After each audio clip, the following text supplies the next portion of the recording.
哎，大家好，朋友们好，这好几天没发视频了，哈哈，抱歉也没跟大伙儿通知说一声。哎，我这段时间这个感冒了，哎呦，这次病的还挺重。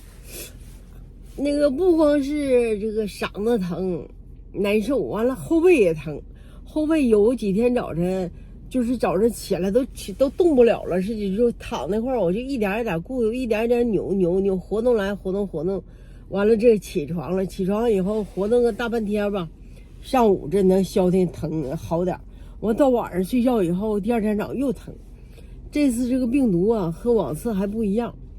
现在这回呢是发烧，头部疼，嗓子疼，完了浑身疼，说话嘶哑，就说话说不出来声似的。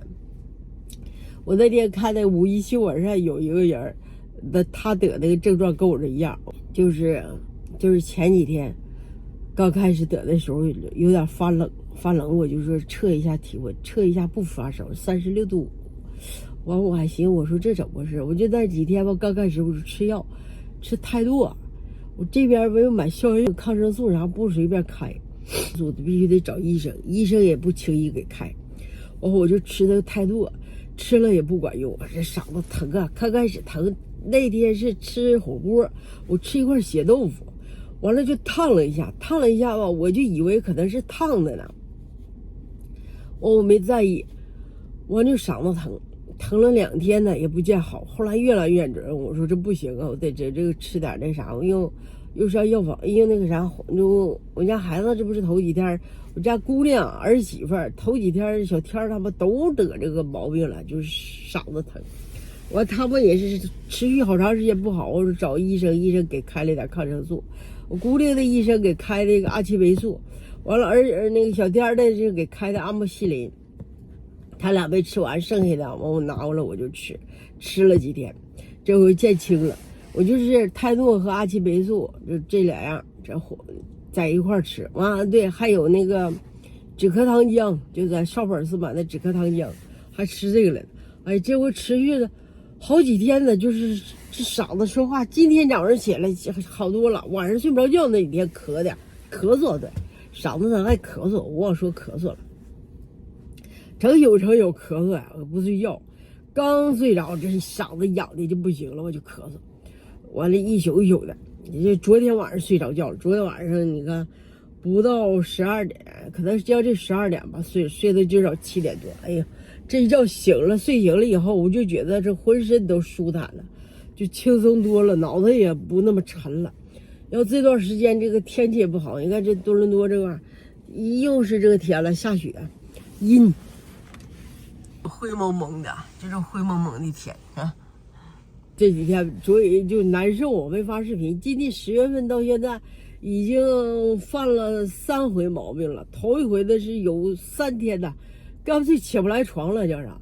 就起不来呀！哎呀，那家伙，我怕把我家里孩子他们这传染了，我就把门关上，我就在屋里床上躺了3天。后来又有一段时间呢，就是也是嗓子疼难受，完了那几天那是没躺下，还没放倒，反正我就这哎呀，这从10月份到现在，这天天在家里戴口罩，一直戴到现在。这不是最近吧？这又发感冒。后来我想，我说这个打这个感冒疫苗啊，可能也挺重要。今年我就没打这个流感疫苗，我就心里头好像有点排斥这个东西。哎，我说那年也打完了，那年猴哥也是打完了之后又摊上流感，我说打不打也没用。后来今天这频繁的你看这段时间才不到2个月的病了3场。我想还得打这个流感疫苗多多少少才能起点作用。好了，谢谢大伙，是马上要到圣诞节了啊！我祝大家都圣诞快乐，新年快乐。哎呀，还有提醒一下这个跟前的朋友啊，你在石家堡啊，要去走到爱丽丝梅尔和这个就是那哪儿布瑞姆利的这一片的时候，一定要小心，这边警察抓车的太多了。我这个每天上哪儿，就是我这个不是经常去这个 YMC 洗澡吗？经常看见抓车了，一整看见。有一天看前面一个车，后边警车滋滋叫唤，完了撵上了，停下了，就在我那边后边停下了。我开车走呢，我看那个司机被抓住也可无奈了。去年就是大年30那天吧，猴哥我俩就在这个位置被抓了。哎，那是因为超速了，开超过70了。完了，警察抓住以后，我说今天这个，我跟他说，我说今天 Chinese New Year， 哎，着急去买饭去，买那个菜去，上 Costco 去买菜嘛。完了，那个警察还笑呵呵的说恭喜 Chinese New Year， 恭喜可什么 holiday 啥，还说一套。完人家该罚款，该那啥，你违章了吗？该祝贺你过新年，该那个开罚单的。行，所以有经常走这条路的朋友啊，一定要注意点啊。好了，今儿就先说这些吧，谢谢大伙儿。